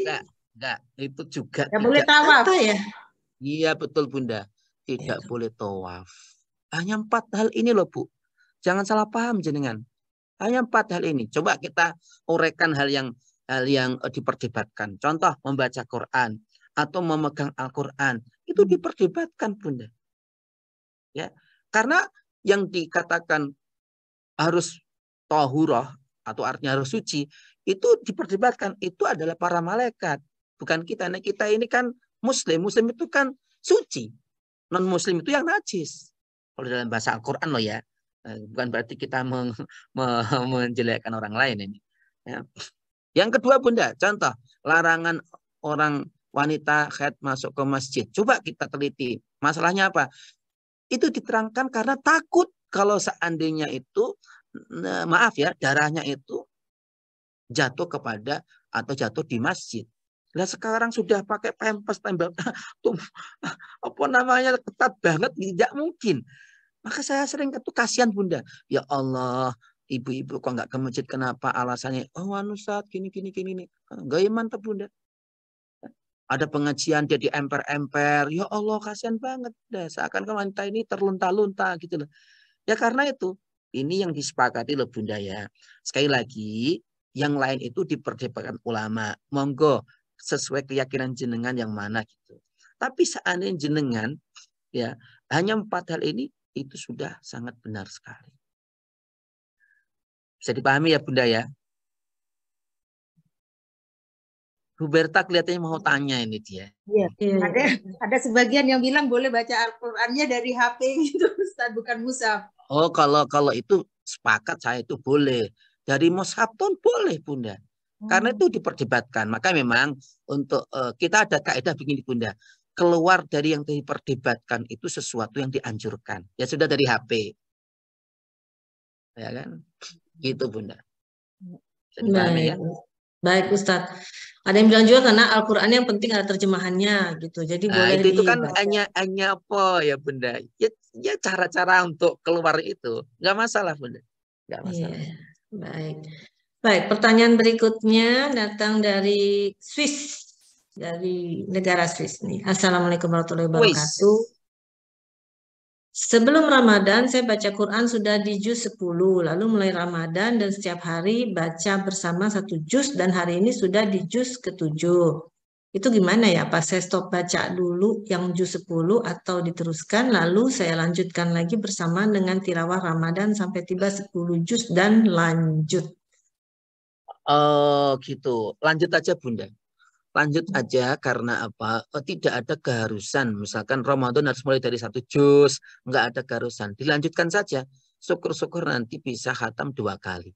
Ya karena gini Bunda, kalau kita memang ini kan yang dihitung tuh bukan khatam ya, tapi keistiqomahannya sebenarnya Bunda.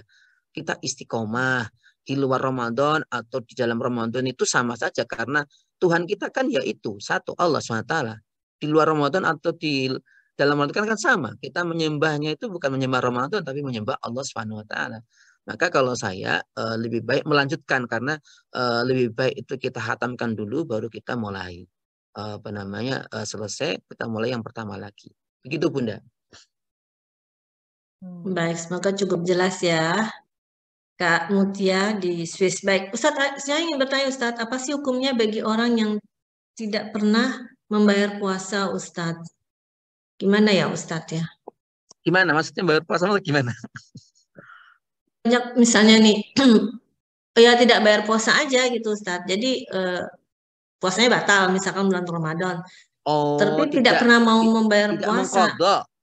Iya, tidak mau mengqadha. Gimana ya Ustadz ya kalau kayak begitu? Ya, gini Bunda, ada satu hal yang perlu kita ketahui bahwa hutang yang wajib dan harus kita bayar itu adalah hutang kepada Allah. Nah itu Bunda. Jadi kalau tanpa alasan loh, perhatikan ya. Kalau tanpa alasan itu wajib dia mengqadha puasa. Mengqadha itu artinya membayar hutang puasa yang dia tinggalkan. Sangat jelas. Qur'annya kan sangat jelas. Fa'iddatun min ayyamin ukhar. Maka dia hendaklah menghitung hari Ramadan di luarnya. Artinya dia membayar di luar bulan Ramadan. Namun, ini Bunda, ini saya juga harus saya terangkan. Terkait misalkan wanita yang menyusui, wanita yang hamil, kemudian jaraknya itu sangat dekat sekali sehingga dia tidak tidak mampu untuk ini ada Ustadz Fatah di sini ya. Ya, kemudian dia tidak mampu untuk tidak mampu untuk berpuasa, maka itu bisa diganti dengan fidyah. Nah, itu Bunda. Ada orang sakit, ada orang tua, kan nggak mungkin diharapkan dia membayar puasanya. Tapi kalau dia masih mampu seger, buger ya, kayak Budi ini ya harus bayar hutang puasanya itu Bunda. Baik Ustadz, ini pertanyaan gini Ustadz, karena suami saya mu'alaf katanya yang masuk ke saya nih Ustadz ya Japri. Suami saya mu'alaf, jadi setiap puasa dia selalu ikut puasa, rajin, tarawih sebagainya, tapi dia tidak pernah mau membayar puasa itu Ustadz. Kalau ditanya kenapa, jawabannya ya nggak mau aja gitu. Lah kan dia udah puasa Bunda. Iya, tapi kan ada beberapa yang mungkin dia batal gitu Ustadz. Oh gitu, ya pelan-pelan Bunda. Kalau kasus kayak gini namanya aja mu'alaf. Mu'alaf itu yang penting kita dekatkan dulu sama Allah. Ya ada proses Bunda. Ada proses. Nanti suatu saat namanya Bunda, namanya petunjuk itu dari Allah. Bukan dari kita. Ya. Jangan kita merasa akulah yang memberikan hidayah. Tidak Bunda. Itu Allah yang menggerakkan. Doakan terus Bunda. Doakan, motivasi, kita memberikan respek yang baik. Ya. Karena jangan sampai mu'alaf ini malah dia merasa kecewa. Ya, atau merasa dia, oh berat banget ternyata ya. Jangan dulu, namanya mu'alaf. Nah, mu'alaf itu taklif itu artinya kita lembutkan hatinya kepada Islam. Nah itu Bunda, pelan-pelan Bunda. Makanya pertanyaan harus kontekstual Bunda, biar tahu saya. Nah enggak ya, kita nggak bisa menjawab sesuai dengan pertanyaan yang real gitu. Baik. Nah satu lagi Ustadz, tentang tarawih. Sampai sejauh mana sih tarawih itu sunnahnya menjadi istilahnya kayak wajib gitu Ustadz? Karena ini pertanyaan ditanyakan anak-anak saya juga. Misalkan nih yang kecil dulu, saya tarawih nih awal gitu. Terus habis itu, loh kok tarawih lagi? Saya bilang, katanya sunnah. Nggak perlu tiap malam kan? Saya bilang, ya sunnah yang bagus gitu. Bagaimana saya nerangin? Oke Bunda, kan sunnah itu kan ada tingkat-tingkatannya Bunda. Ada namanya sunnah mu'akkadah. Sunnah mu'akkadah itu sunnah-sunnah yang Rasulullah sendiri tidak pernah meninggalkannya. Atau Ya, ada jarang kalau ditinggalkan itu, kecuali ada kedaruratan ya. Contoh lagi siapa? Contoh lagi apa? Yaitu sholat sunnah sebelum subuh. Itu muakkad ya Bunda. Artinya muakkad itu dikuatkan. Hampir dikit aja. Kayak wajib Bunda. Tapi kan kalau wajib kan nanti dosa. Kalau ini kan enggak. Tapi rugi besar Bunda. Rugi besar itu. Apalagi kan ada hadis lain. Ya hadis lain. Apa namanya? Man qama lailatas yami au lailatar Ramadan. Ya barang siapa menegakkan mengisi malam Ramadan dengan berbagai macam amal ibadah, maka ini kan menjadi apa namanya motivasi kita untuk memperbanyak ibadah, termasuk adalah sholat tarawih yang memang dilakukan Rasulullah setiap malamnya. Jadi kita berdasarkan ittiba itu ngikutin Rasulullah memang seperti itu, walaupun hukumnya tetap sunnah.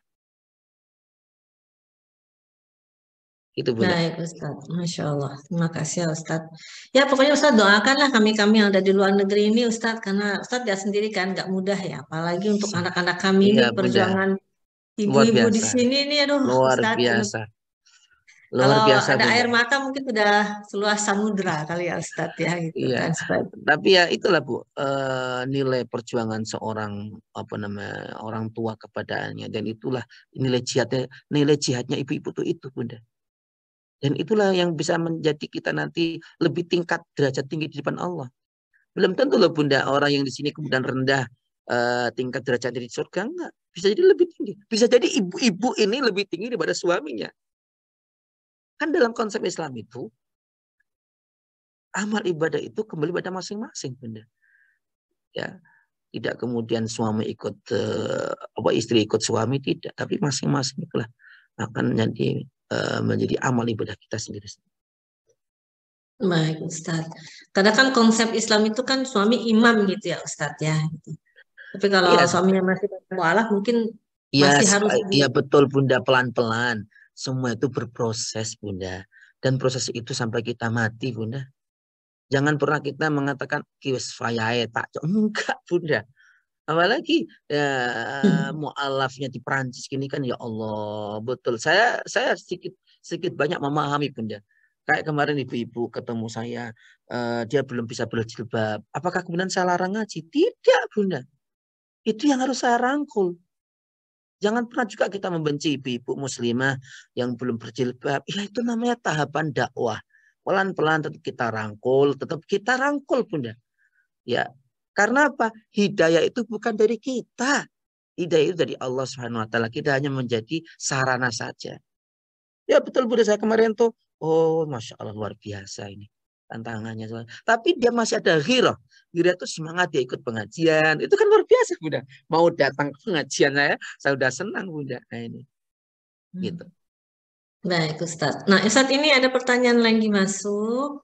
Nah, bagaimana hukumnya orang yang berpuasa Ramadan tapi tidak sholat? Di Perancis banyak generasi muda Muslim yang biasa seperti itu. Mungkin bukan cuma di Perancis ya, di mana-mana Ustadz ya. Iya, betul. Puasa-puasa tapi sholat enggak gitu ya Iya, Ustadz. betul. Ini yang menjadi tantangan dakwah kita Bunda. Ini enggak hanya di Perancis Bunda, itu di Indonesia ya gitu Bunda. Waktu puasa dia puasa. Padahal Bunda, kalau kita kembali ya kita sebelum membahas terkait tentang sisi sosialnya ya Bunda ya, terkait apa namanya kewajiban puasa, itu kan hanya dengan ayat Al-Qur'an dan kewajiban-kewajiban lainnya. Tapi sholat itu langsung Allah memanggil Rasulullah Bunda dalam Isra Mi'raj. Itu artinya apa?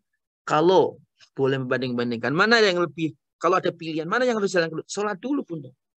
Tapi bukan berarti kemudian wes tak sholat sih tapi puasa nanti, ya enggak gitu maksud saya. Artinya adalah dalam hal kita apa namanya mendidik anak kita itu pertama kali yang kita dasar itu sholat Bunda.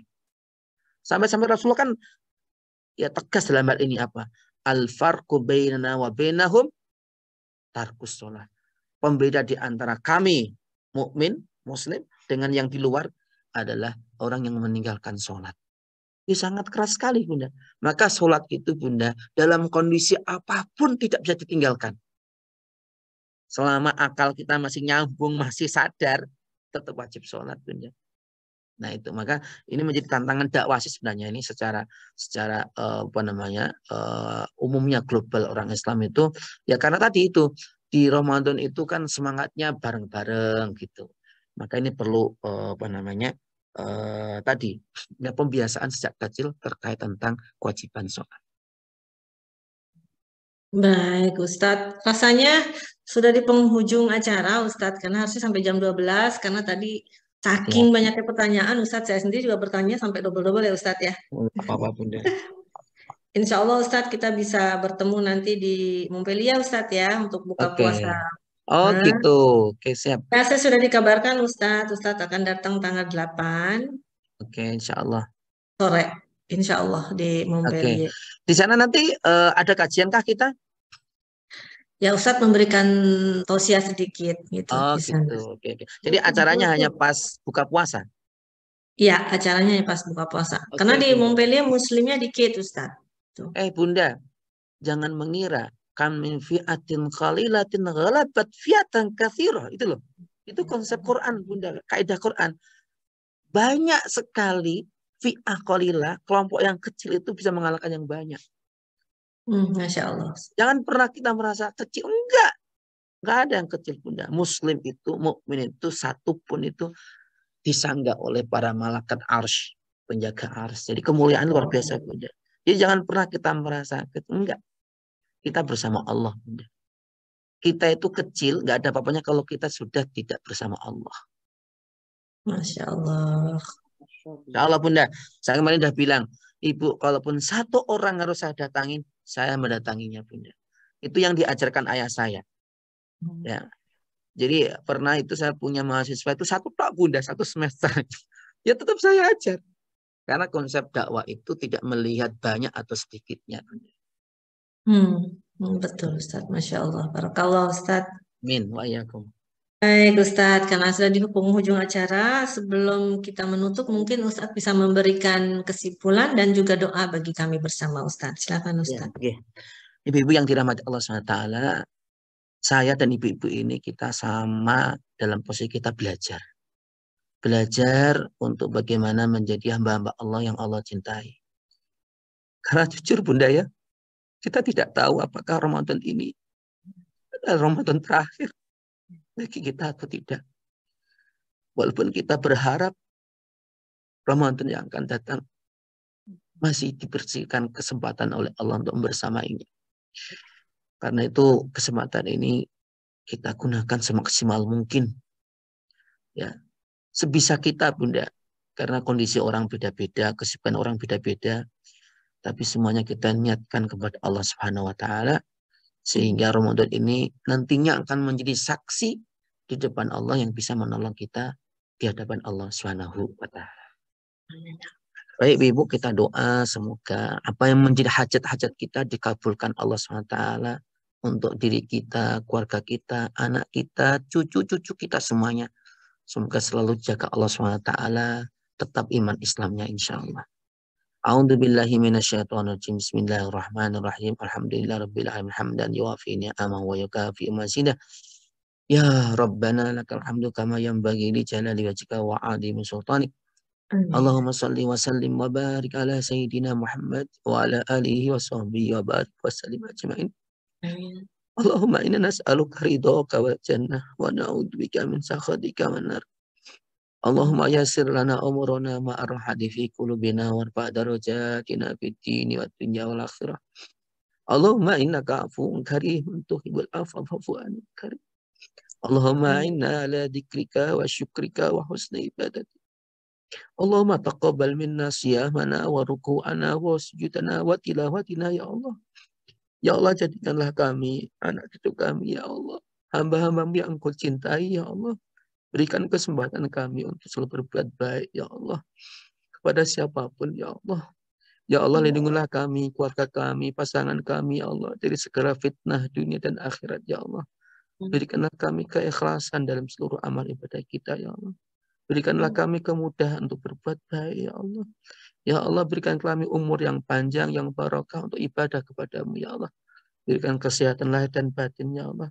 Jagalah anak-anak kami, ya Allah, dari segala fitnah dunia dan akhirat, ya Allah.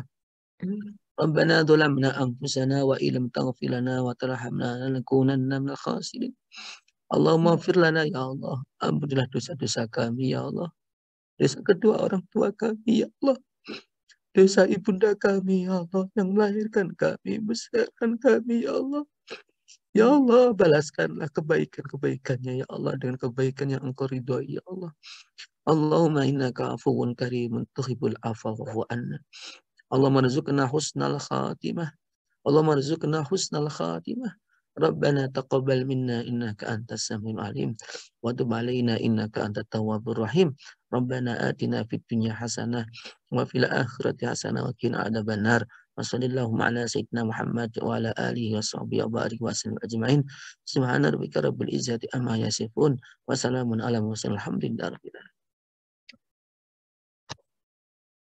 Amin, amin ya robbal alamin. Alhamdulillahirabbil alamin. Terima kasih Ustadz atas ilmu dan juga doanya bagi kami semua tadi. Masya Allah, hanya Allah yang bisa membalas kebaikan Ustadz.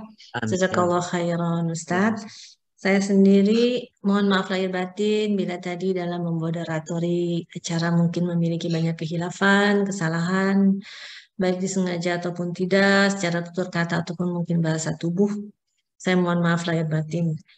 Akhir kata saya mengucapkan terima kasih sebanyak-banyaknya untuk Ustadz Hasan dan juga saudara-saudara, sahabat-sahabat yang sudah bergabung. Mohon maaf lahir batin, selamat menjalankan puasa. Mari kita tutup dengan doa bersama. Subhanallahumma wa bihamdika. Saya juga mohon maaf Bunda ya, sehingga pertemuan itu betul diterima Allah Subhanahu wa Ta'ala. Terima kasih. Assalamualaikum. Waalaikumsalam warahmatullahi wabarakatuh. Terima kasih Ustadz. Terima kasih semuanya. Saya live dulu nggih. Baik Ustadz, silakan. Assalamualaikum warahmatullahi wabarakatuh.